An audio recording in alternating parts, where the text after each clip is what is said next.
السلام علیکم ورحمۃ اللہ وبرکاتہ۔ آج میں آپ کو عمر بن خطاب کے ایمان لانے کے بارے میں بتاؤں گی۔ ایک روایت میں آیا ہے کہ جس وقت 19 صحابہ مشرف با اسلام ہوئے تب ابوبکر صدیق نے رسول صلی اللہ علیہ وسلم سے التماس کی، یا رسول اللہ صلی اللہ علیہ وسلم، کیوں ہم اسلام کو چھپائیں، اور اب بہتر ہے کہ علی اعلان عبادت الہی کریں اور لوگوں کو دعوت اسلام دیں۔ پھر رسالت مآب صلی اللہ علیہ وسلم حضرت ابوبکر صدیق کے کہنے سے مسجد الحرام میں جا بیٹھے اور ابوبکر صدیق کھڑے ہو کر خطبہ پڑھا تو اس وقت مشرکین نے اور عتبہ نے مل کر حضرت ابوبکر صدیق کے باروئے مبارک پر سخت ضرب پہنچائی، جس کی وجہ سے ابوبکر صدیق بے ہوش ہو گئے، اور پھر بنی تمیم ان کو وہاں سے اٹھا کر گھر میں لائے اور ساری رات بے قرار رہے۔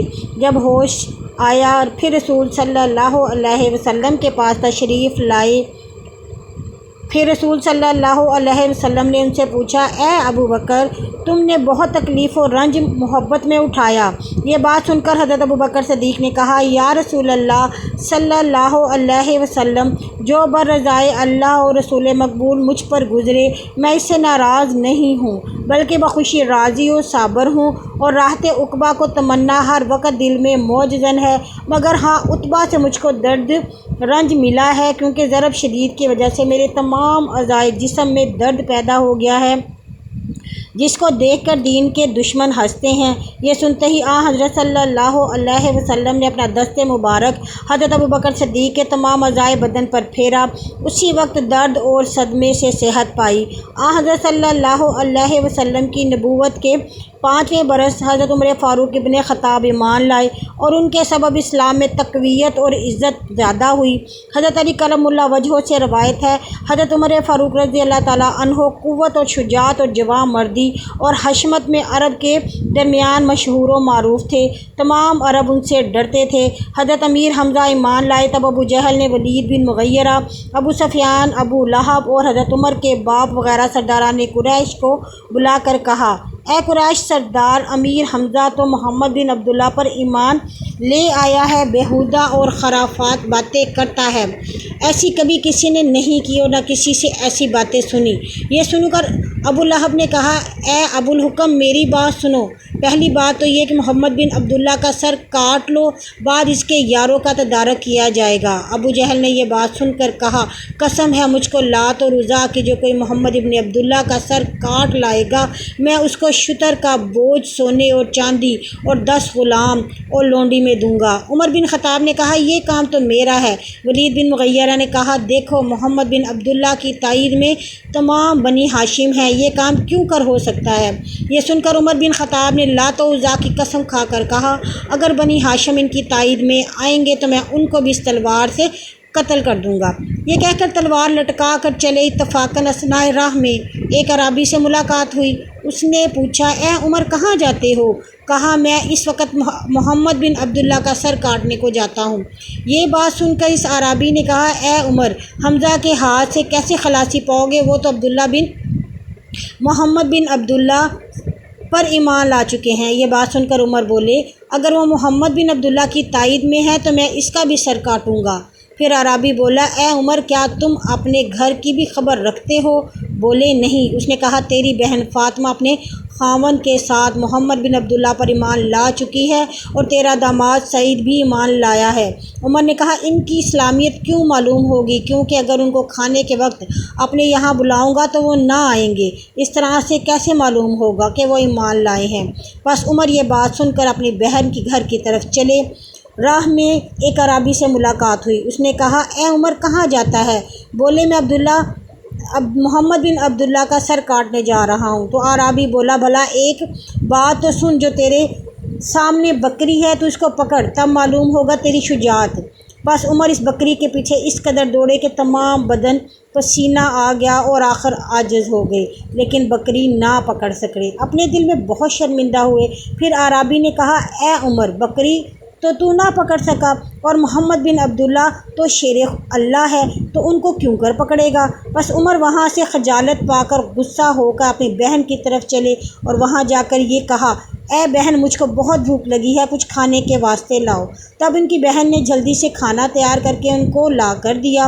عمر کھاتے وقت اپنی بہن کو اسی دسترخوان پر کھانے کو بلایا، ان کے ساتھ کھانے سے انکار کر دیا۔ پھر عمر نے جانا کہ یہ مسلمان ہو چکی ہے، بس اس وقت بال اپنی بہن کے پکڑ کر چاہا کہ سر اس کا تن سے جدا کر دوں۔ تب زید نے جو ان کے شوہر تھے عمر کے ہاتھ سے چھڑایا اور کچھ ہیلا کر کے غصہ ان کا ٹھنڈا کیا، پھر اطمینان سے ان کو کھانا کھلایا، جہاں تک کہ جب رات ہوئی عمر سو گئے۔ ان کی بہن سورۃ طٰہٰ پڑھنے لگی۔ جب وہ اس آیت پر پہنچی، لَہُ مَا فِی السَّمَاوَاتِ وَمَا فِی الْأَرْضِ وَمَا بَیْنَہُمَا وَمَا تَحْتَ الثَّریٰ، اللہ کے واسطے ہے جو بیچ آسمانوں کے اور زمین کے اور دونوں کے درمیان میں ہے، جو تحت الثریٰ میں ہے۔ جب اس آیت کا مطلب عمر کے کان میں پہنچا تو دل عمر کا اسلام کی طرف مائل ہوا۔ پھر وہ اپنے بستر سے اٹھ کر اپنی بہن فاطمہ کے پاس گئے اور کہنے لگے، تم کیا پڑھتی ہو؟ وہ بولی، میں کلام اللہ پڑھتی ہوں جو محمد بن عبداللہ پر نازل ہوا۔ اس جگہ بعض نے کہا کہ عمر کے ڈر مارے اس کاغذ کو جس پر کلام اللہ لکھا تھا تنور کے اندر ڈال دیا، مگر وہ اللہ کے فضل سے نہ جلا۔ عمر نے کہا، وہ لاؤ کہاں ہے؟ یعنی اس کاغذ کو لاؤ جس پر وہ کلام اللہ لکھا ہے، کیونکہ میں بھی اس کو پڑھوں۔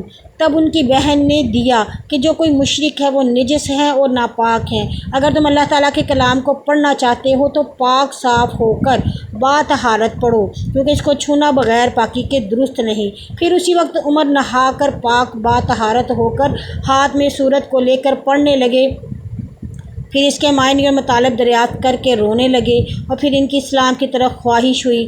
پھر جب فجر ہوئی تو ابو جہل وغیرہ مشرکوں کی بات یاد پڑی، پھر تلوار لٹکا کر کام کے لیے روانہ ہوئے۔ پھر اثنائے راہ میں ایک اعرابی سے ملاقات ہوئی۔ وہ اعرابی بولا، اے عمر تو کہاں جاتا ہے؟ بولے کہ میں محمد بن عبداللہ کا سر لانے کو جاتا ہوں۔ وہ بولا، محمد صلی اللہ علیہ وسلم کہاں ہے؟ تو جانتا ہے؟ وہ امیر حمزہ کے پاس ہیں۔ پھر وہاں سے امیر حمزہ کے گھر کی طرف متوجہ ہوئے۔ اس وقت اللہ تعالیٰ نے حضرت جبرائیل کو رسول صلی اللہ علیہ وسلم کے پاس بھیجا اور فرمایا، اے جبرائیل، ہمارے رسول مقبول صلی اللہ علیہ وسلم کو جا کر کہو عمر تیری طرف آتا ہے، تو اس سے مت ڈرنا، بلکہ تو اس کو اسلام کی دعوت دینا، وہ جب تمہارے پاس آئے تو تم نبوت کی قوت اور اس کا پنجہ سخت پکڑو جب تک وہ ایمان نہ لائے۔ اس وقت رسول صلی اللہ علیہ وسلم کے پاس 39 آدمی تھے۔ امیر حمزہ عمر ان کے دروازے پر آئے اور دستک دی۔ رسول صلی اللہ علیہ وسلم نے پوچھا، تم کون ہو؟ کہا، میں عمر بیٹا خطاب کا ہوں۔ رسول صلی اللہ علیہ وسلم نے آ کر دروازہ کھول دیا۔ جب عمر اپنے پاؤں دروازے کے اندر رکھا تو حسب تعلیم جبرائیل کے رسول صلی اللہ علیہ وسلم نے نبوت کی قوت سے اس وقت عمر کا پنجہ پکڑ کر دبایا اور تکبیر پڑھ کر دعوت اسلام دی۔ عمر اسی وقت ایمان لائے اور کہا، یا رسول اللہ، لعنت اللہ کی اس پر جو در پہ ایذا آپ کے رہے۔ پس رسول صلی اللہ علیہ وسلم نے کلمہ شہادت عمر کو پڑھایا اور دین اسلام سے مشرف کیا۔ اس وقت رب جلیل کی جناب سے حضرت جبرائیل علیہ السلام یہ آیت لے کر آئے۔ ترجمہ: اللہ تعالیٰ نے، اے محمد صلی اللہ علیہ وسلم، کفایت ہے تجھ کو ان لوگوں کو جتنے تجھ پر ایمان لائے، اور کہتے ہیں جب حضرت عمر ایمان لائے اس وقت عالم سفلی سے عالم ملکوت تک خوشی ہوئی۔ اس وقت نبی کریم صلی اللہ علیہ وسلم نے فرمایا، اے عمر تو جس جگہ خواہش کرے گا غالب ہوگا۔ حضرت عمر نے عرض کی، یا رسول اللہ صلی اللہ علیہ وسلم، دعوت اسلام سب کو دینا چاہیے۔ آپ اصحاب کو فرمائیے کہ وہ بازار و کوچہ میں جائیں اور لوگوں کو علل اعلان اسلام کی دعوت دیں۔ اگر کوئی شخص اس بات کو برا سمجھے تو اس کو پکڑ کر لائیں، میں خود تمام قریشیوں کو دعوت اسلام دیتا ہوں۔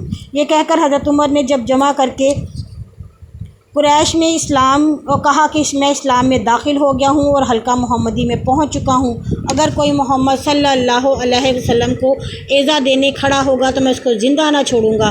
ابو جہل دین محمدی حق ہے اور دین تم سب کا باطل پرست اور جھوٹی بات ہے۔ یہ سن کر ابو جہل اور خطاب نے کہا، اے بیٹا، کیا تو دیوانہ ہوا ہے، یا محمد صلی اللہ علیہ وسلم کے جادو نے تجھ پر اثر کیا ہے جو تو ہمارے معبودوں کی تکذیب کرتا ہے؟